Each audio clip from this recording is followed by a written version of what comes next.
morning po sa ating lahat. Ayan, na-miss niyo po bang service? Kasi last week po, di ba, hindi po tayo nakapag-service. Ayan, batiin po natin ng magandang umaga ang ating mga katabi. Ayan, at kamustahin din po pala natin. Ayan. Ayan, alam ko pong excited na po tayong lahat na magpuri sa Panginoon. Pero mag-share po muna ako. Di ba po kapag naulan, hindi po natin mapipigilan. Pag humahangin, hindi din po natin mapipigilan yun. Ang tanging kaya lang natin gawin is humanap ng safe na place, humanap ng bahay na strong enough para protektahan tayo. And kasi I believe po, ganun din po sa buhay natin. No? Kasi one time may nag-share po sa amin na yung tito niya po, nabaon po sa utang because of gambling.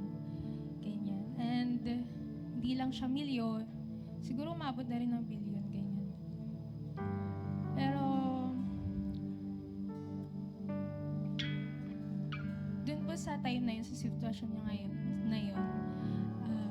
nagka-storm po sa buhay niya, nagka-struggle po sa buhay niya. May temptation po na, ayun, mawala dito sa mundo. Pero, alam niyo po ba, in that middle of the storm po, God met him.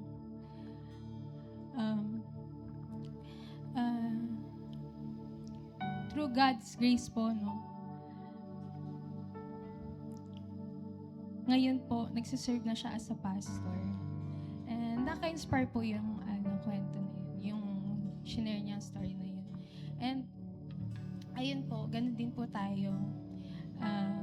Kahit may dumaan na storms po sa buhay natin, or kahit yung mga event po na nangyayari na ayan, storms, ulan, paglakas ng ulan, mag-trust pa rin tayo sa ating Panginoon. Huwag tayong maging katulad ni Thomas, na dating Thomas na doubtful siya. Maging Thomas na tayo na courageous, na may faithful sa ating Panginoon. Ayun, tumayo po tayong lahat. Let's pray po. Hallelujah, Heavenly Father, we praise you. We glorify you, Lord God. Ngayong umaga, Lord, maraming salamat po, Lord, dahil hindi mo kami iniwan, Lord. Sa lahat ng storms, Lord God, ikaw ang naging Savior, Lord namin. And Lord, thank you, Lord, dahil ikaw ang buhay na Panginoon, Lord God, na Savior, Lord God. Hallelujah. Ngayong umaga po, surrender natin ang buhay natin sa ating Panginoon. Continue po nating itrust ang ating Panginoon. Hallelujah.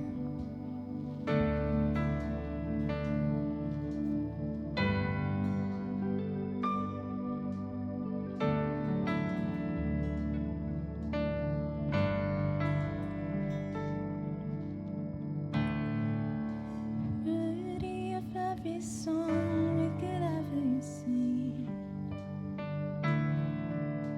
worthy of all the praise we could ever bring.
could ever be. Worthy of every breath. Worthy of every breath we could ever be. We live for you, yes, Lord. Oh, we live for you, God. Holy, there is no one else. Lord, there's no one like you, none beside you. Open up my eyes in wonder and show me who you are and fill me with your heart and lead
Ikaw ang Savior namin. Hallelujah. Hallelujah. Dapat na papurihan ka pa. Ay, itaas ka, Panginoon. Palakpakan po natin ang ating Panginoon. Malakas na palakpak. Hallelujah. Yung the best na palakpak natin. Amen. Hallelujah. Yes, Lord. Masaya po ba tayo ngayon? At yung reason ng pag-smile natin ngayon, ng joy natin ngayon, ay ang ating Panginoon na Savior. Hallelujah po ba? Amen! Amen! It's good! He is risen, O Lord! He is risen! Jesus, our Savior, is alive! Hallelujah!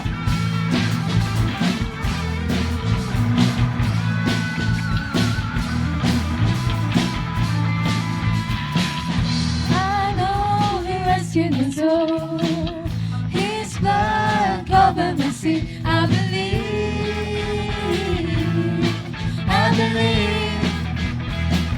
So, my shame is taken away. My pain is healed in His name. I believe. I believe. Our ways are better. Oh, 'cause my Lord has conquered the grave. My Redeemer lives. My Redeemer lives. My Redeemer lives. My Redeemer lives. Amen, Lord. Hallelujah.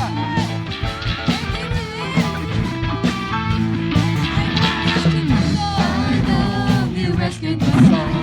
His blood covered my sin. I believe. I believe. My shame was taken away. My pain is healed in His name. I believe.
You are good to me.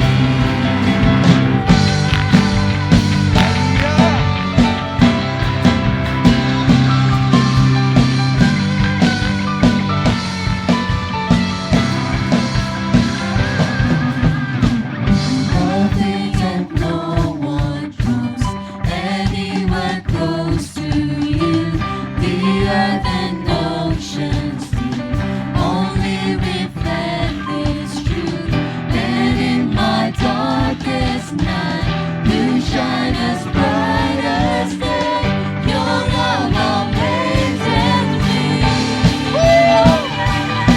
And I sing because you are good, and I dance because you are good, and I shout because you are good. You are good to me. And I sing because you are good, and I dance because you are good, and I shout because you are good. You are good to me. And I sing because you are good, and I dance because you are good, and I shout because you are good. You are good to me. My heart will proclaim you are good. You are good. Hallelujah. Sun and rain, our hearts celebrate. You are good. You are Oh, hallelujah. You are good. praise. My heart will proclaim. You are good. You are good. In the sun and rain, our hearts celebrate. You are good. You are good. And I sing because you are good, and I dance because you are good, and I shout because you are good. You are good to me. Oh, hallelujah. I sing because you are good, and I dance because you are good, and I shout because you are good. You are good to me. And I sing because you are good, and I dance because you are good, and I shout because you are good. You are good to me. And I sing because you are good, and I dance because you are good, and I shout because you are good. You are good to me. Yes. Hallelujah, Lord. You are good, Lord.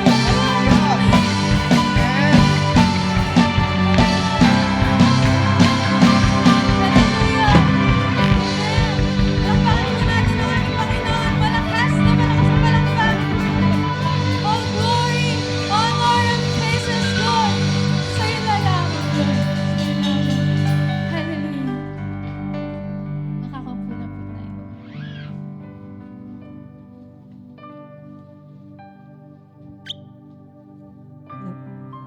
Ayan. Praise God po. Nakakamiss po mag-worship po sa araw na ito. Amen po ba? Namiss niyo po ba yung mga katabi niyo? Tingnan niyo nga kung nakakamiss yung mga mukha. Parang hindi niyo namiss yung mukha. Sabihin mo naman sa katabi mo, praise God, nandito ka. Namiss kita, namiss kita. Hindi mo namiss. Hindi niyo po namiss ang isa't isa, no? Pero napakabuti po ng Panginoon dahil medyo maaraw na po ngayon. May onting ulan-ulan na lang po. Praise God dahil nandito po tayo ulit sa church, nakapagpuri tayo at nakapagpasalamat po tayo sa ating Panginoon. Bago po tayo magsimula, gusto ko lang po i-share na may sa panahon po ngayon na umuulan, may mga worries po tayo, hindi po ba? Kami nga po, kasi hindi namin in-expect na uulan pala ng isang linggo. Kala namin saglit lang. So hindi kami nakapag-grocery. Sa bahay lang kami, nakatunga nga. Pero sabi, paano tayo mag-grocery ng mga ingredients ganyan? Pero napakabuti po ng Panginoon kasi God will provide po talaga. Yung kapitbahay po namin may mga bigay na ulam, mga ganun po, no? Pero, ayun po, hindi po sa panahon na ito, natigil po yung mga trabaho, yung mga school natin, natigil din ng baon, syempre. Pero, ang hindi po tumitigil ay yung kabutihan po ng Panginoon sa buhay natin. Amen po ba?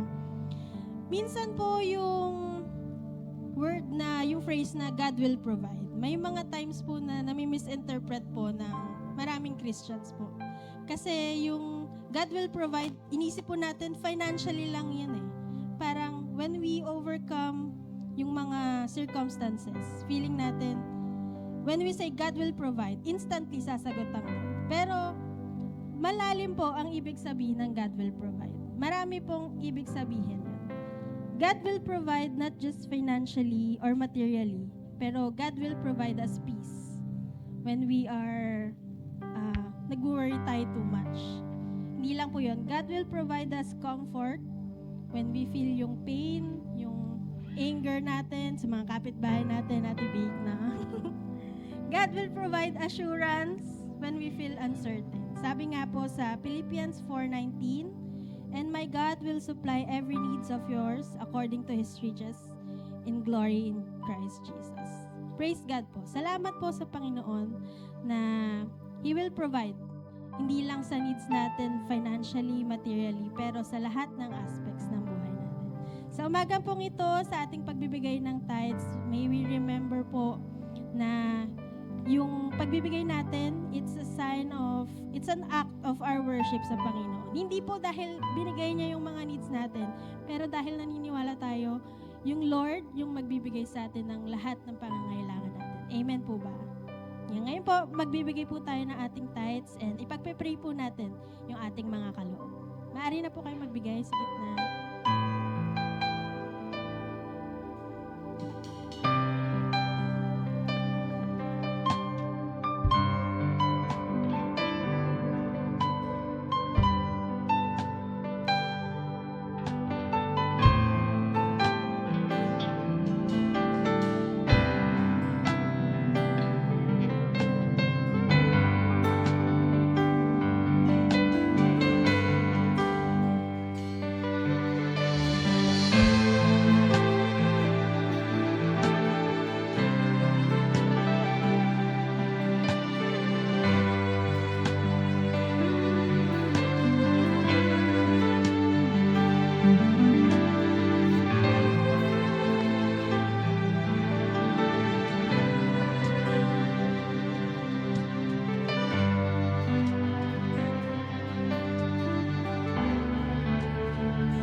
Pag-pray po muna natin yung ating tithes and offering.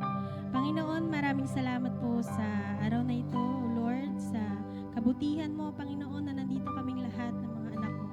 Salamat, O Lord, sa panibagong araw na ibinigay mo sa bawat isa. Panibagong pagkakataon, O Lord, na mapupurihan ka namin sa umagang ito. Salamat, Lord, sa mga kapatiran namin na nagkaloob at nagbigay ng kanilang tithes and offering. Maging act ito, Panginoon, ng worship sa iyo, ng papuri sa iyo, dahil naniniwala kami, Panginoon, sa promises mo, yung overflowing, Panginoon, na faithfulness mo sa buhay ng bawat isa.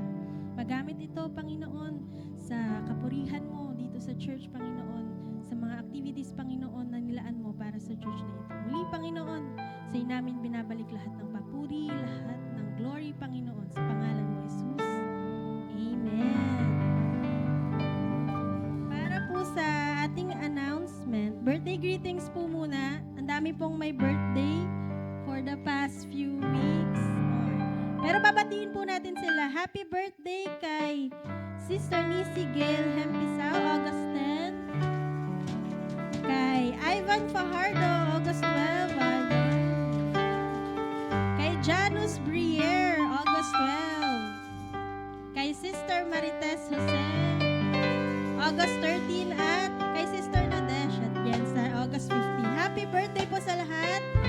Kanta po tayo ng ating birthday song. Happy birthday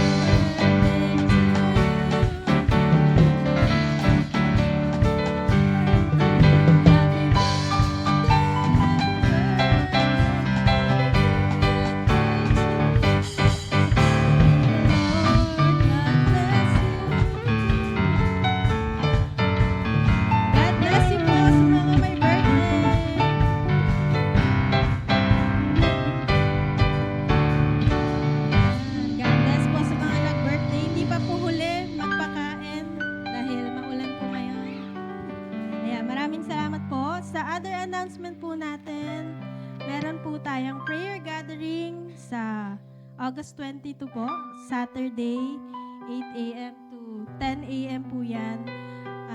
Iniimbitahan ko po ang lahat na dumalo po tayo dito sa gawain na ito para mapagdasal po natin ang bawat isa, yung ating church, yung ating activities po. At sama-sama po nating mapagdasal po yung ating kapatiran po. At meron din po tayong photography workshop this Sunday naman po, August 23, 2026. 2 to 4 p.m. po yan. Yung mga interesado po na mag-photography, yung mga gusto pong gamitin yung kanilang eye for art na picture, hindi lang selfie, no?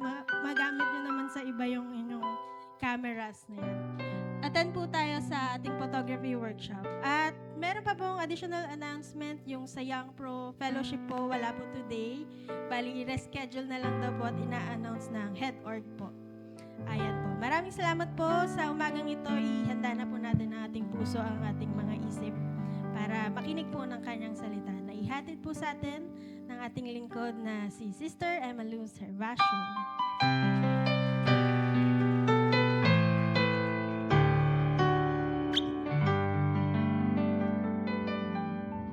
Isang mapagpalang umaga po. Kita niyo ba po ako rito? Parang hindi niyo ako kita. Sorry po. Nag-flat shoes lang po kasi ako. Yan. So, sabi nga po, ngayon lang uli tayo kahit sa ibang churches, ngayon lang uli nakapag sama-sama ng papuri at pagsamba. Pero purihin ng Panginoon dahil nananatiling mabuti at tapat ang ating Panginoong Jesus.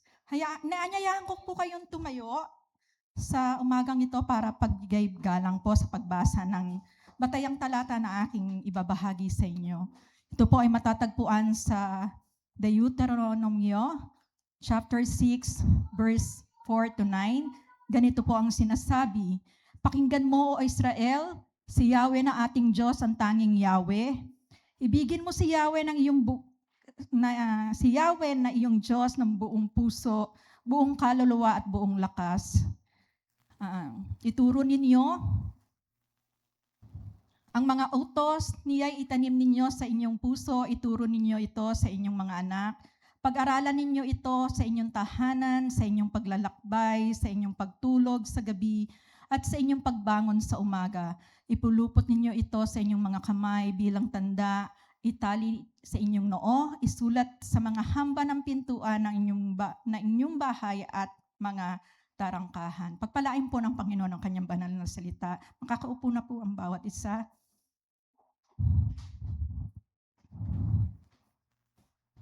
If teaching can shape the hearts, what kind of teaching does God want us to know?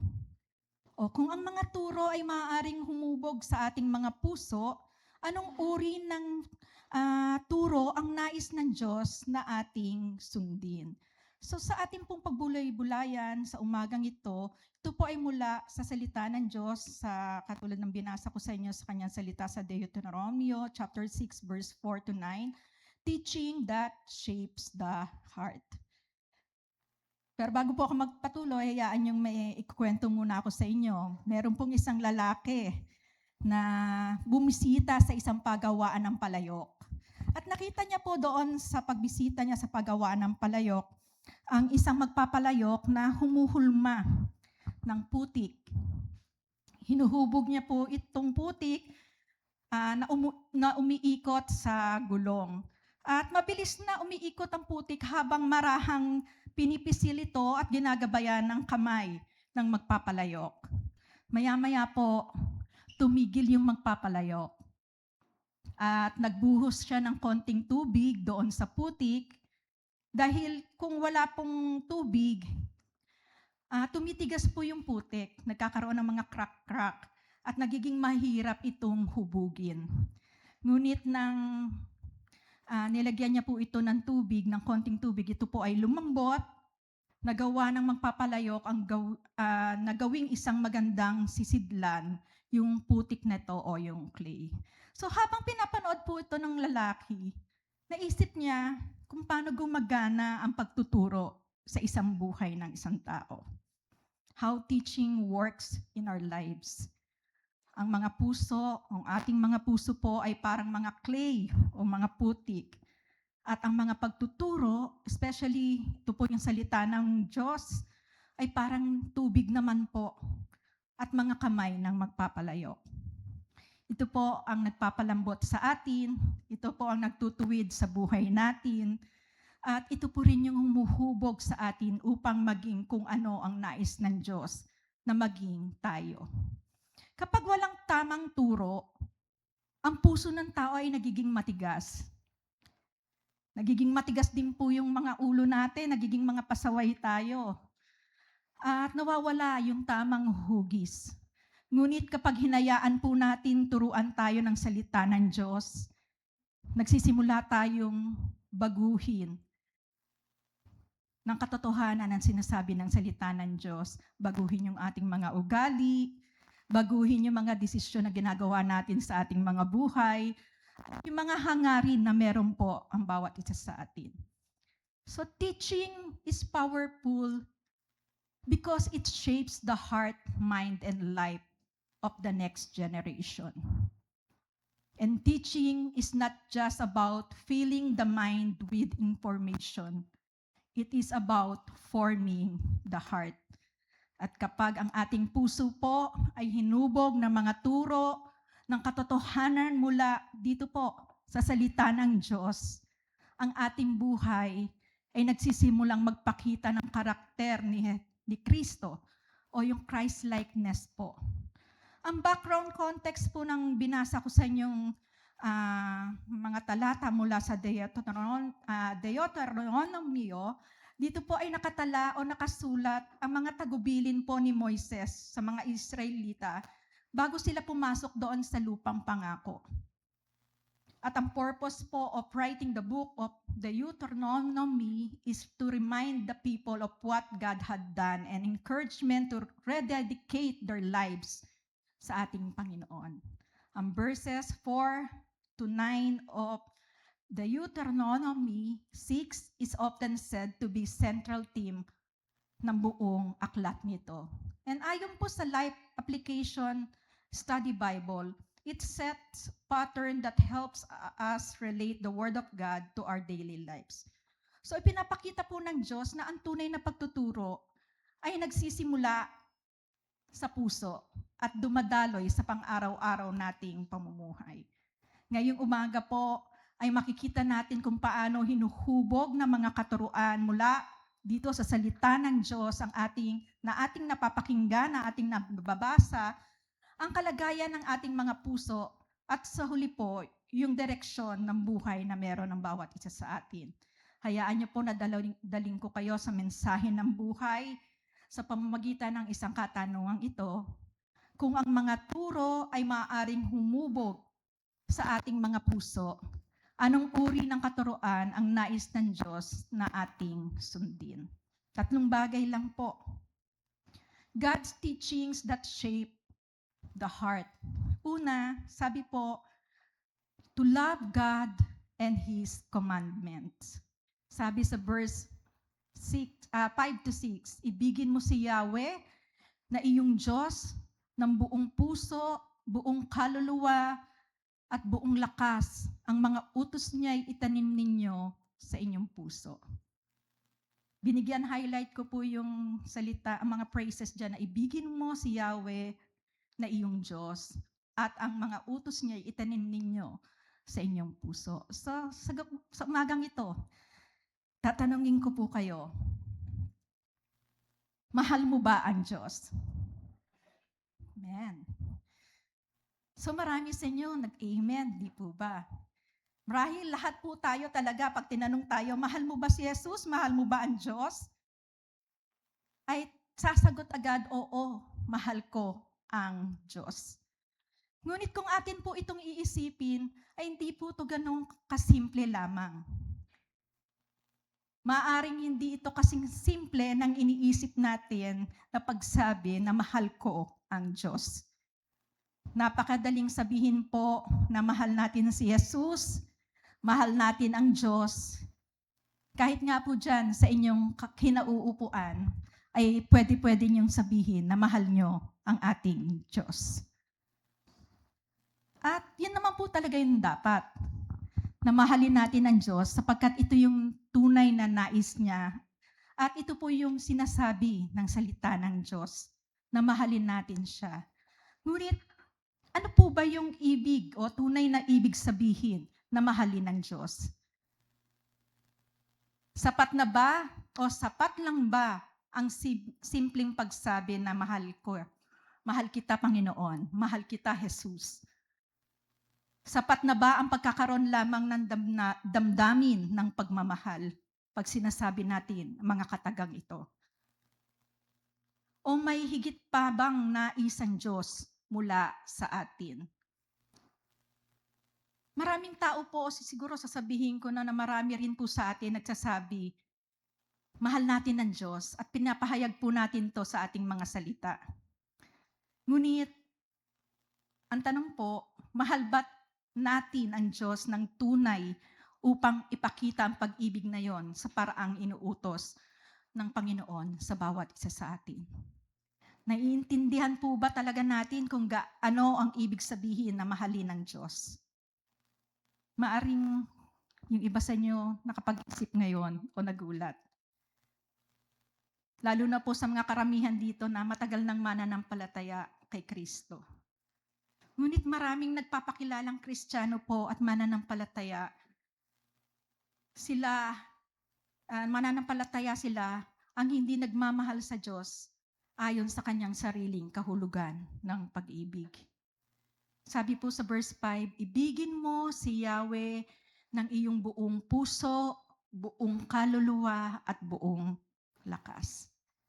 Dito po malinaw, makita natin yung malinaw na sinasabi ng salita ng Diyos kung ano ibig sabihin ng mahalin ang ating Panginoon. Ang Biblia po ay nagbibigay sa atin ng malinaw na tagubilin kung paano natin dapat ipakita ang ating pag-ibig sa Diyos.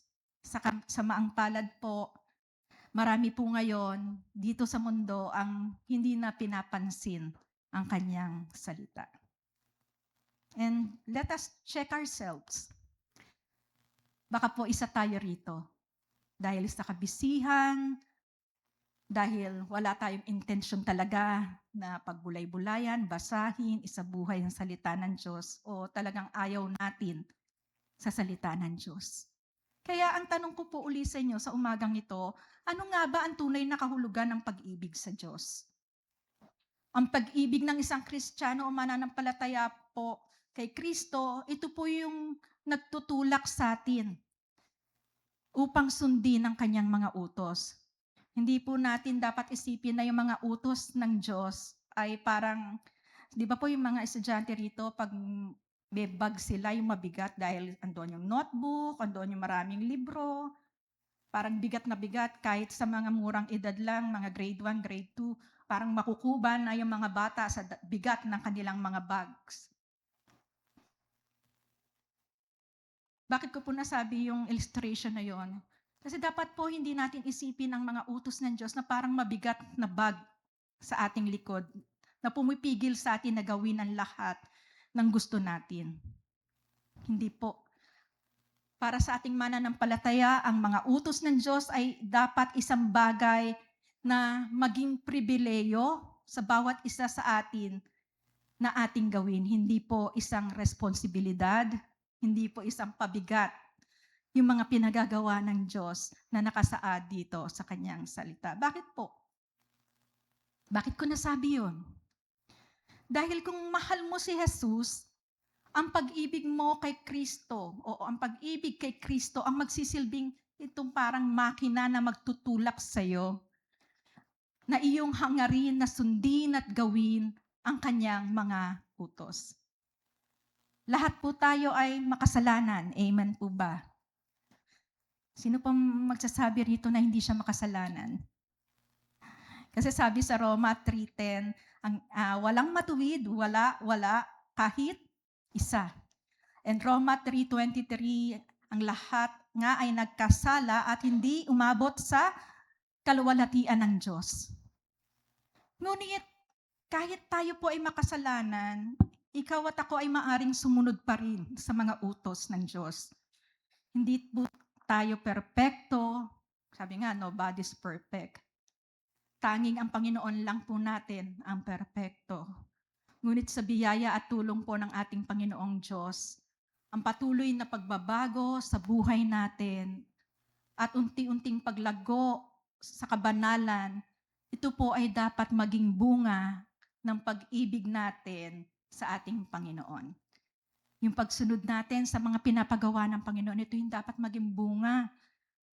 Kasi katulad kanina, sinabi ko sa inyo, mahal mo ba ang Diyos? Diba sabi niyo po, opo. So dito makita natin, dapat kung talagang mahal natin ang Diyos, andoon yung maging bunga ng pag-ibig natin sa Kanya, yung pagsunod natin sa pinapagawa sa atin ng ating Panginoon. Kapag mahal mo ang Diyos, makikita ang bunga nito sa iyong buhay. Ang pagsunod sa Kanyang mga utos ay hindi nagiging mabigat na tungkulin po o responsibilidad ng bawat isa, kundi ito po ay isang maluluwalhating kagalakan, yung pagsunod natin sa ating Panginoon. Ang itinuturo ng Diyos dito po ay ang pag-ibig mo sa Kanya, ito po yung nagtutulak sa iyo upang sumunod sa Kanyang mga utos. Gusto mong gawin yung mga pinag-uutos ng salita ng Diyos dahil po, hindi dahil ginagawa ito ng iyong kapwa o pinapagawa sa iyo ni Sister Ann o ng mga pastor, kundi gusto mo itong gawin dahil mahal mo ang Diyos. Ang pag-ibig natin sa Diyos ang nagtutulak sa ating pagsunod, hindi po ito kabaliktaran. Hindi po tayo sumusunod. Hindi tayo sumusunod kaya tayo nagmamahal. Sa halip, nagmamahal tayo kaya tayo sumusunod. So tanongin ko po uli kayo sa umagang to, mahal mo ba ang Diyos? Parang ang hina ah. Mahal mo ba ang Diyos? Amen. If you love God, then you will keep and love His commandments. Para sa mga nagsasabing mahal nila ang Diyos, ngunit patuloy namang binabaliwala yung mga sinasabi, yung mga pinag-uutos ng salita ng Diyos, hindi nila siya tunay na minamahal.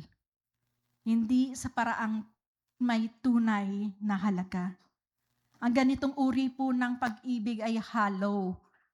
Pag sinabing hollow, parang guwangga. Walang laman. Maari mong ipagsigawan ngayon ang iyong pag-ibig sa Diyos. Maari mo itong awitin ng malakas na mahal mo ang Panginoon. Ngunit sa huli po, ang mga salita ay mananatiling salita lamang at ang mga awit ay awit lamang. God expects and He deserves more than that sa bawat isa sa atin. Ang Diyos ay maasa at karapat-dapat pa sa higit pa kaysa rito. God desires and teaches us to love Him with all our hearts, with all our souls, and with all our strength, and to love His commandments wholeheartedly. Sabi po ni Delbert Stopley, keeping the commandments of God is not a difficult burden when we do it out of love of Him who has graciously blessed us. So hindi mahirap sundin yung pinapagawa ng Diyos, hindi mahirap gawin yung inuutos o sinasabi ng salita ng Diyos if you really love God with all your heart sa iyong puso at sa iyong buhay. Loving God and His commandments, ito po ang huhubog sa ating mga puso bilang mga mananampalataya. God teachings that shape the heart. Pangalawa po, to teach His commandments to our children. Sabi po sa verse 7, ituro ninyo ito sa inyong mga anak, pag-aralan ninyo ito sa inyong tahanan, sa inyong paglalakbay, sa inyong pagtulog sa gabi, at sa inyong pagbangon sa umaga. Sino po rito yung mga magulang na katulad ko? Pataas nga po ng kamay. Yan, medyo marami na. And yung mga soon to be parents, di po ba? Meron din po. Sa mga magulang po na nandito, supervised spiritual observance. Dito po sa talatang aking binasa, makikita natin yung kahalagahan ng isang magulang na may kinalaman po sa spiritual nurturing ng kanyang anak at ng buong sambahayan. Di lang po yung mga magulang na andito, sinama ko na rin po rito yung mga spiritual leaders ng iglesia. Kasi sila po yung tumatayong magulang sa pananampalataya, di po ba? So, ang kahalagahan ng isang magulang na inaakay ang kanyang mga anak patungo sa Diyos ay sinasabing isang pangunahing tema sa buong Biblia. Tayo pong mga magulang ay binigyan ng responsibilidad. Ulitin ko po. Tayong mga magulang ay binigyan ng responsibilidad. Hindi lamang po tustusan ang pisikal na pangangailangan ng ating mga anak, kundi gabayan sila sa espiritual upang sila ay lumaki na kumikilala, nagmamahal at sumusunod sa Diyos. Sabi nga po, parents are God's first teachers. Hindi po yung mga Sunday school teachers, hindi po yung mga BBS teachers ang unang guro o nagtuturo patungkol sa ating Panginoon. Tayo pong mga magulang. Sa Biblia po, God clearly assigns parents the role of teaching their children about Him. At sa ibang-ibang salins nga po, ganito po yung sinasabi sa verse 7, sabi po roon, ituro ninyo ito sa inyong mga anak. Sa New King James Version po, sabi rito, you shall teach them diligently. Pag sinabing diligently, means doing something with care, effort, and consistency. Patuloy, intentional, yung ginagawa mong pagtuturo sa salita ng Diyos. Sa New Living Translation naman po, sabi po rito, repeat them again and again to your children. Kahit nakukulitan na yung mga anak natin. Pero yung sinasabi ng salita ng Panginoon sa atin bilang mga magulang, sabi, repeat them again and again to your children. New International Version po, sabi roon, impress them on your children.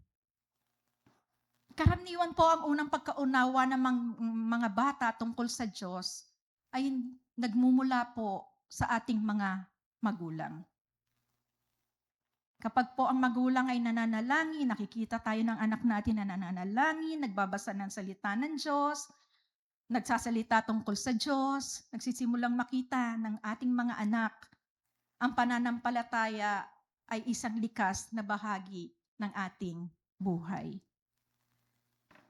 Bilang example po, hayaan niyo pong maibahagi ko sa inyo to. Nung maliliit po kami, hanggang ngayon maliit po ako, nung maliliit po kami magkakapatid, kasi 3 po kaming unang magkakasunod.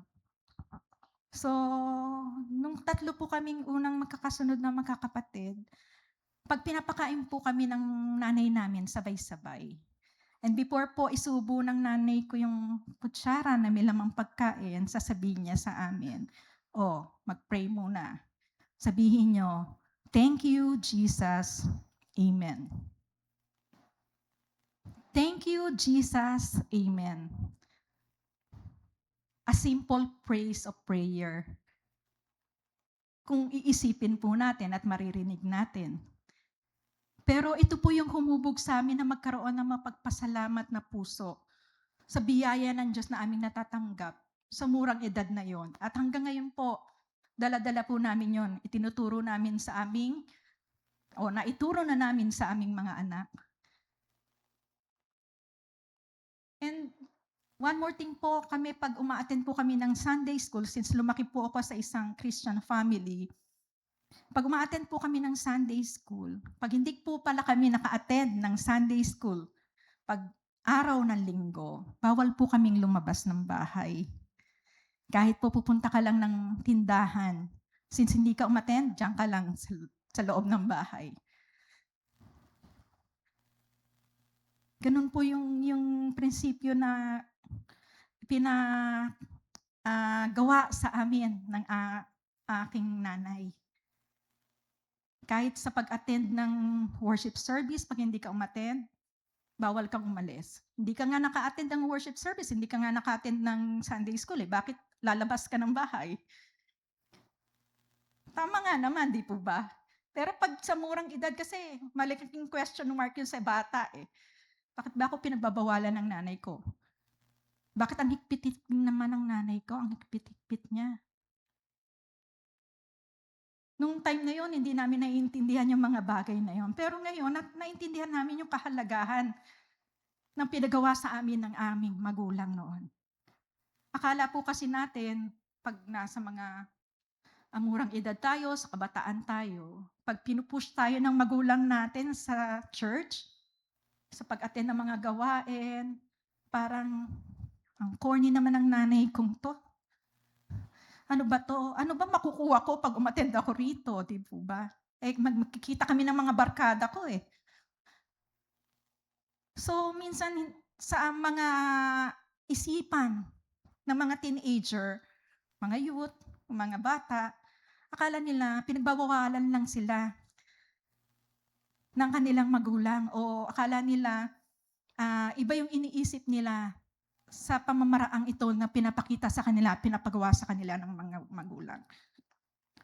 At itong mga example na ito na nabanggit ko sa inyo bilang isang patotoo, naging patotoo ko, dito po, this is the example instilled to us sa amin ng aming mga ng aking magulang. Hanggang ngayon po ay patuloy na humubog sa akin bilang isang mananampalataya.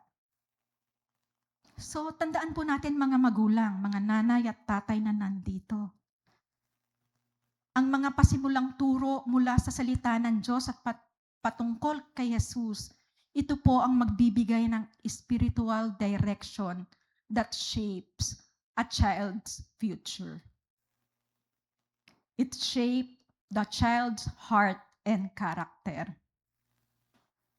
Kaya nga sabi niya sa kanyang salita, Proverbs 22:6, train up a child in the way he should go. And when he is old, he will not depart from it. Ituro sa mga bata ang daang dapat niyang lakaran at hanggang sa paglaki, di niya ito malilimutan. So mga magulang na nandito, when parents lead their children to God, andito po yung mga anak natin, they develop moral values sa kanilang paglaki. They learn wisdom for life's decision, and they build a foundation of faith that helps them in difficult times. Alam naman po natin, hindi naman tayo lingid sa pangit na nangyayari sa ating kapaligiran, di po ba? Sa mga hatak ng mga kamundong gawain. Kung titingnan po natin, kaya minsan ayaw mo nang panoorin yung mga balita. Ayaw mo nang pakinggan. Kasi nakakalungkot, nakakapangamba bilang sa atin, bilang mga magulang tayo. Nakita po natin, di ba, sa murang edad, mga teenager pa lang, andoon, nakakapatay na sila, nakakasakit na sila ng kapwa. Bakit po nangyayari ang mga bagay na to? At yung ibang social media platform na nakaka-influence sa ating mga anak. Mga magulang na narito po, mas napapanahon po at nararapat na magkaroon tayo ng isang puso na nakalaang ituro ang katotohanan ng sinasabi ng salita ng Diyos sa ating mga anak at sa ating mga anak sa pananampalataya. A child grounded in God's truth has a stronger compass for life. Tayo pong mga magulang ay nagiging isang ehemplo ng ating mga anak na nakikita nila sa ating pang-araw-araw na buhay bilang magagulang. Nakikita nila tayong nananalangin, nakikita nila tayo na kahit dumadaan yung buong pamilya natin sa isang matinding pagsubok sa buhay, ay andoon yung pagtitiwala na nakikita ng ating mga anak sa ating mga nakikita ng ating mga anak sa kanilang mga magulang. Andoon nakikita nila yung pag-attend ng mga gawain sa ating iglesia. Andoon nakikita nila yung kanilang mga magulang that they live with integrity. Dito po nakita ng ating mga anak that faith is real and practical. A parent's life becomes a living sermon or a living testimony to their children. It builds a God-centered family. When parents lead their children to God, the home becomes a place of prayer, a place of love, a place of forgiveness, and a place of spiritual growth. Instead of God being only part of Sunday, He becomes part of daily family life. Ito po ay internal investment natin, mga magulang. Tayo pong mga magulang, alam ko po, katulad ng kanina sinabi ko po sa inyo, di ba? Tayo pong mga magulang, ang hangad natin ay magkaroon ng magandang kinabukasan ng ating mga anak. Amen po ba? Wala pong magulang na naghangad ng hindi maganda sa kanyang anak. Kanina nga po, nung papasok ako rito, nagkakwentuhan kami ni Sister Len. Sabi ko, kahit nga yung mga anak natin, parang kahit nakagraduate na, parang kahit nakapag-asawa na nga, parang hindi na maalis sa magulang, sa mga nanay, na mag-alala sila sa kanilang mga anak. So, ang bawat isa po sa ating mga magulang nandito, hangad natin yung magandang kinabukasan, magkaroon sila ng magandang kinabukasan. Sabi nga po, education, career, and success are important. Mahalaga po ang lahat ng ito, blessing to mula sa Panginoon. But the greatest gift parents can give their children is leading their child to know God and have a relationship with Him. Amen? Sabi po sa kanyang salita sa Mark 8:36, what good it is for someone to gain the whole world, yet forfeit their soul. Leading children to God prepares them not only sa buhay nila rito sa mundong ito, but also for eternity. When parents lead their children to God, they give them the greatest inheritance. Hindi po yung mga iiwanan nating mga pamana sa kanila ay mga malalaking mansyon ng bahay, napakaraming alahas, investment, trust funds, mga lupa. Hindi po yun ang greatest inheritance na pwede nating ipagkaloob sa ating anak. The greatest inheritance we can give to our children is faith, wisdom, and a relationship with the Lord that lasts forever. Hindi po to kayang agawin ng ninuman o ng anumang bagay. Being a parent and a spiritual leaders, tayo po ay naatrasan na mamuno sa ating mga anak at sa ating buong sambahayan. Encouraging them to have a devotion time, go to church, delight their lives to the will of the Lord, and have a personal encounter with Him. This is what the Bible tells. And it is what God's will sa bawat magulang na naririto sa umagang ito. Children who are taught about God early are more likely to develop, andon po yung reverence sa Panginoon. Andoon po makikita natin yung mga anak na natuturuan sa sa murang edad patungkol sa ating Panginoon. Andoon po yung moral discipline, andoon po yung wisdom in decision making and compassion for others. Teaching children scripture o yung salita ng Panginoon equips them with truth that guards their lives. Kaya po, it should be repeated, intentional, and consistent. Faith is not passed automatically. It must be intentionally taught. Ulitin ko po, ang pananampalataya ay hindi otomatikong naipapasa natin sa ating anak. kailangan po ito ng sadyang pagtuturo. When parents lead their children to God, faith continues through generations. Families become spiritually strong and God works are remembered. Ang legacy of faith na ipapasa at pamamana mo at bibigay mo sa iyong anak at sa buong mong sambahayan ay higit pa sa anumang bagay na pwedeng maipamana mo sa kanila dito sa mundong ito. At bilang mga magulang, your family is your first ministry. Ulitin ko po sa mga magulang na andito, your family is your first ministry. Teaching God's word and commandments to our children will shape their lives now and in the future, and they pass it on to the next generations. Gusto mo ba magkaroon ng pagbabago sa ating komunidad, sa ating society? Simulan natin sa ating bahay, sa ating pamilya. Simulan natin sa pagtuturo ng salita ng Diyos sa ating mga anak. To teach His commandments to our children. Una po, ano yung unang point natin? To love God and His commandments. Pangalawa po, to teach His commandments to our children. And lastly, God's teaching that shape the heart to live our daily lives by the guidelines of His words.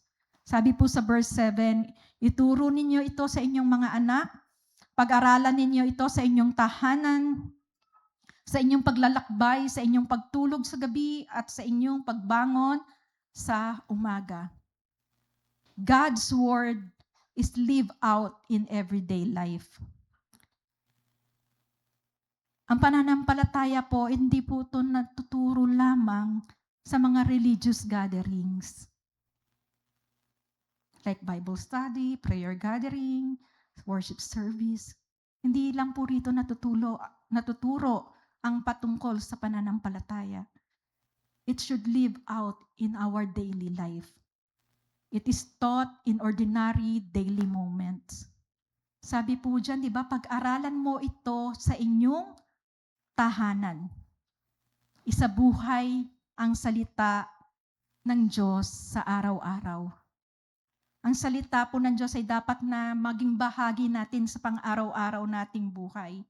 Hindi lamang ito po, ang salita po ng Diyos ay hindi lang para sa simbahan o sa iglesia, kundi para sa bawat gawain sa bahay at sa ating buhay.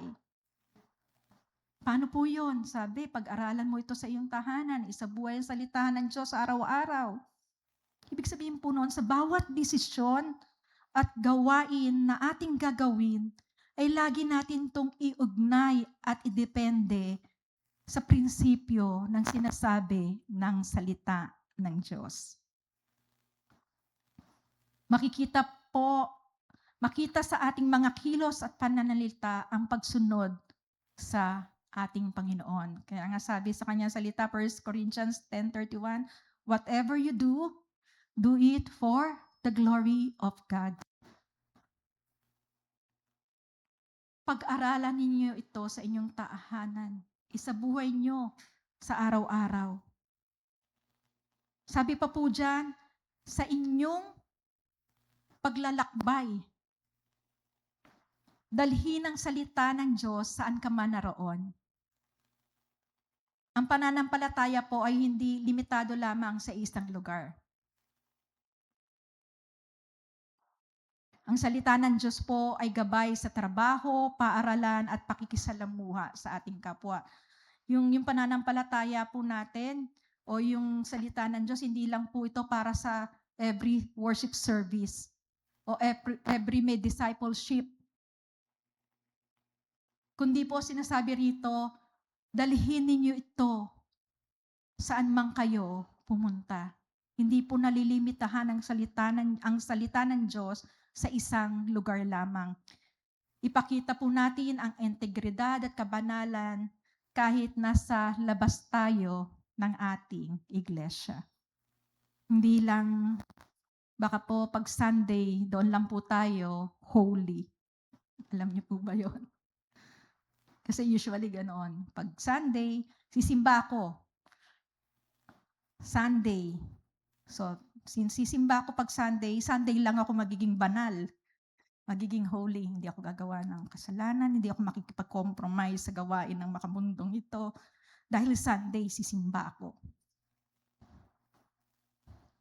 So pag sinabi nating dalhin ang salita ng Diyos saan ka man naroon, hindi lang makita sa atin yung pagiging isang Kristiyano, isang mananampalataya, tuwing araw ng linggo at tuwing may gawain lang ang church. Makita ito sa bawat araw ng ating buhay. Ipakita natin ang integridad at kabanalan kahit nasa labas tayo ng ating simbahan. Maging patotoo sa ibang tao sa pamamagitan ng buhay na meron ka. Pag tiningnan kaya ng ibang tao, ng iyong kapwa ang iyong buhay, kamusta po kaya ang makikita ng ating kapwa sa ating buhay? Magiging isang magandang patotoo po ba ito na magdadala sa kanila para makilala nila yung Panginoong Yesus na ating kinikilala sa ating buhay? Daliin ng salita ng Diyos saan ka man naroon. Sabi pa po sa salita niya, sa inyong pagtulog sa gabi at sa inyong pagbangon sa umaga.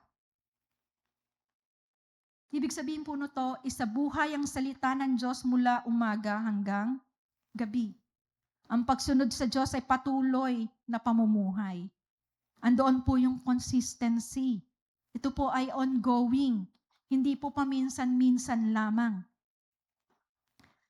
Simula ng araw at pagtatapos nito ay dapat yung buhay po natin ay nakasentro sa ating Panginoong Jesucristo.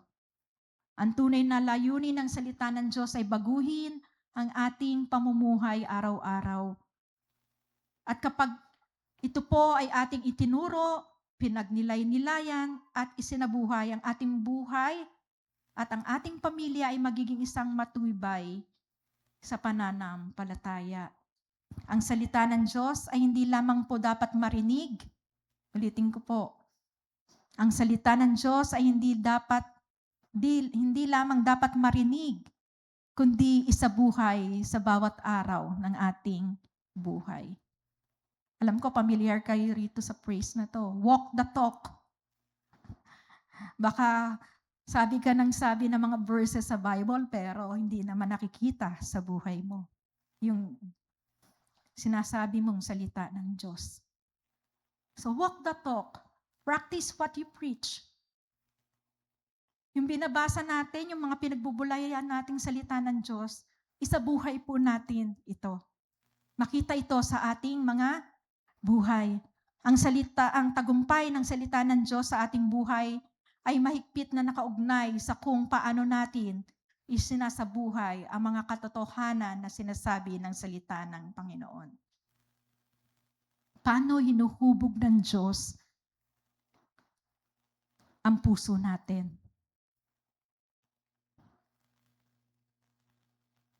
Love God and His commandments. Teach His commandments to our children and live our daily lives by the guidelines of His Word. Sa pagtatapos po, sabi po sa verse 8 and 9, ipulupot ninyo ito sa inyong mga kamay bilang tanda, itali ninyo sa inyong noo, isulat sa mga hamba ng pintuan ng inyong bahay at mga tarangkahan. Ibig sabihin lang po nito, God told Israel to keep reminders on their hands, foreheads, and homes. This meant keeping God's word constantly before them. At ito rin po yung tinuturo sa atin, ipinapaalala sa atin sa umagang ito. Surround your life with reminders of God's truth. Sa pamamagitan ng kanyang mga salita, sa pamamagitan ng pananalangin natin, sa pamamagitan ng pagkakaroon ng God-centered conversation, at sa pamamagitan ng faith practices at home. God's teaching that shape the heart, rooted in the truth that God's word and driven by our love for Him. Nakaugat sa katotohanan ng salita ng Diyos at pinapakilos ng ating pagmamahal sa Kanya. Pangalawa, having an intentional and diligent leading for our children to know Jesus and have a personal relationship with Him. May sinasadya at masigasig na paggabay sa ating mga anak upang makilala si Jesus at magkaroon ng personal na ugnayan sa Kanya. At pangatlo po, integrate God's Word and teachings into our daily life. Sa buhay, sinasama ang salita at aral ng Diyos sa ating pang-araw-araw na buhay. When teaching flows from the heart, it forms hearts that love and follow God.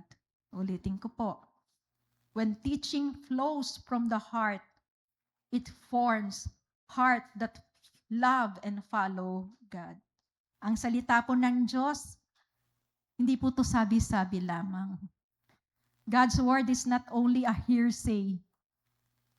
God's word is living and active, continually working to shape each person's heart and life.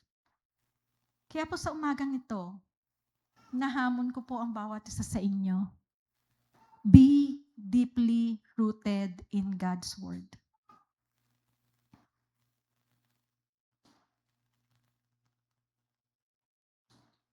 Pag tinanong po kaya tayo ngayon, mahal mo ba ang Diyos?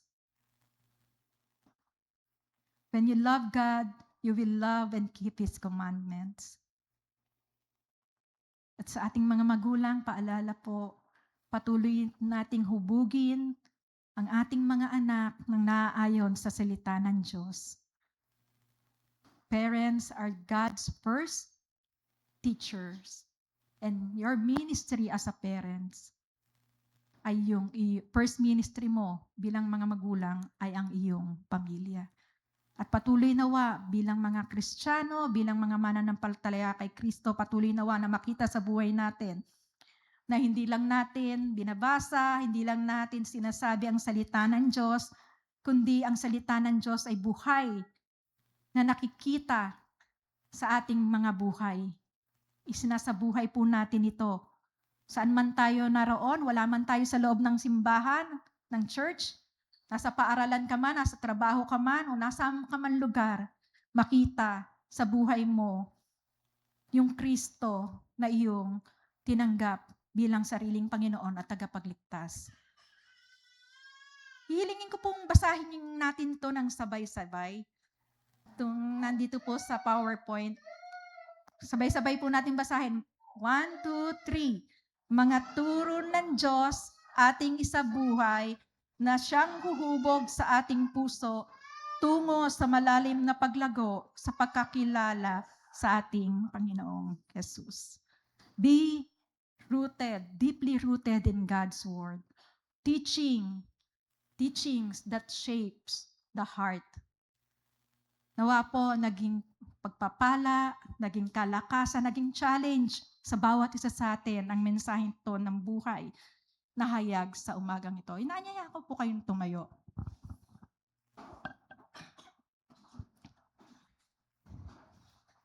Bago po ako manalangin, hayaan po nating awitin natin ang awiting ito, Maghari Ka.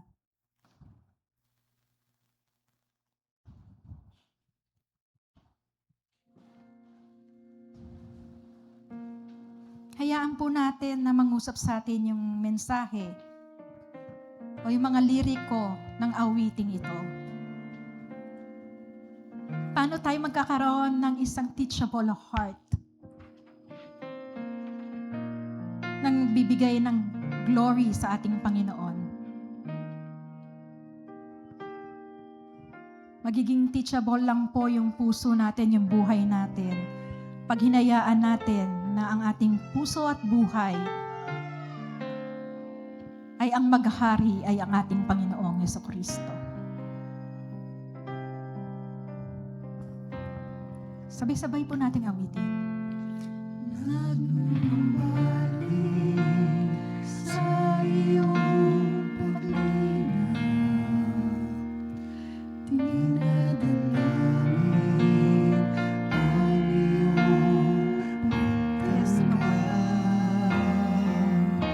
hinahanap ang iyong katwiran. Niyayakap ang iyong kaloob. Muli po nating awitin. Yes, Lord. Sa iyong paglinang, ilalangin ang iyong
Ito po, Panginoon, ang aming panalangin sa iyo.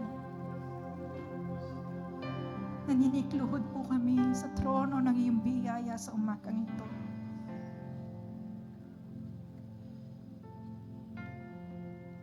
We ask for your presence in our midst, O Lord.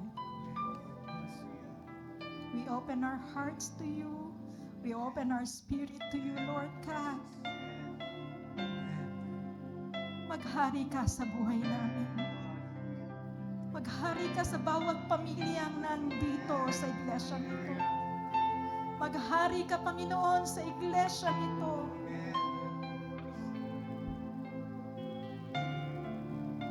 Tulungan mo po, Panginoon, ang bawat isa sa amin. Without you, we are nothing, Lord God. Without you, without your word, we cannot do anything, Lord Jesus. Magiging talunan kami, Panginoon, sa mundong ito kung wala ang katotohanan ng iyong mga salita, Lord God. Kaya, Lord, we pray. I pray, Lord God, sa umagang ito, patuloy mong turuan ang aming mga puso, ang aming mga buhay, Panginoon, na mahalin ang iyong salita. Hindi lang mahalin, Panginoon, makita mo sa bawat isa sa amin na isinasabuhay namin ang iyong mga utos, ang mga sinasabi ng katotohanan ng iyong salita, Panginoon. Help us, Lord Jesus. Help us and have mercy on us, Lord. Help us to love you more, Lord Jesus. To love more your words, Lord God. Your commandments, Lord Jesus. Dahil ito yung kalooban mo sa bawat isa sa amin. Dahil ito, Panginoon, yung ninanais mo sa iglesyang ito, sa bawat pamilyang nandito, at sa bawat buhay na naririto, Lord God. To love you with all our hearts, with all our soul, and with all our strength, Lord God. Continue to reign in us, O Lord. And I pray also, Panginoon, sa mga magulang na naririto, Lord God. Kung wala ka sa buhay namin bilang mga magulang na sumusubaybay sa aming mga anak, Panginoon, hindi namin kakayanin. Pero salamat, Lord. Kinatagpo mo po, Panginoon, ang bawat magulang na narito. Ang dalangin ko, Panginoon, patuloy mong gabayan ang bawat magulang na naririto, Lord God. Bigyan mo ang bawat karunungan, ng guidance na nagmumula sa iyo, na maituro at madala namin, Panginoon, sa iyo, Lord God, ang aming mga anak, Lord. Bigyan mo kami ng kakayanan, Lord Jesus, on how to teach our children, Lord God, to love you with all their hearts and with all their souls and with all their strengths, Lord God. Bless mo, Panginoon, ang lahat ng mga magulang na naririto. At alam ko, Panginoon, pagpapalain mo hindi lang yung mga magulang na narito, maging ang kanilang anak at ang buong sambahayan nila, Lord God. You will bless them bountifully, Lord Jesus. Continue to use their family for your glory alone, Lord God. And individually, Lord Jesus, we pray na patuloy na makita sa buhay namin na nagniningning yung Diyos na aming kinikilala at sinasamba sa Espiritu at katotohanan. Patuloy nawa naming ipagkaloob sa iyo ang aming buhay. Patuloy nawa, Panginoon, na magpasakop po ka, Panginoon, kami sa iyong kalooban, that we glorify your name, Lord God. Maraming salamat sa umagang ito. Maraming salamat sa katotohanan ng iyong salita na nahayag sa aming kalagitnaan. Patuloy itong mangusap sa bawat isa sa amin, Lord God. At patuloy namin itong maging kalakasan at magamit sa pang-araw-araw naming pamumuhay. Lord, into your hands I commit my brethren here in SWCC. Let your will be done upon their lives, O God. At nawa po, Panginoon, patuloy na maparangalan. Walang ibang maparangalan, kundi ang dakilang at makapangyarihang pangalan mo lamang, Panginoon. Into your hands we commit everything. We give you all back the glory, honor, and praises. In the mighty name of Jesus we pray. Amen and amen. Sa Diyos po ang lahat ng kapurihan.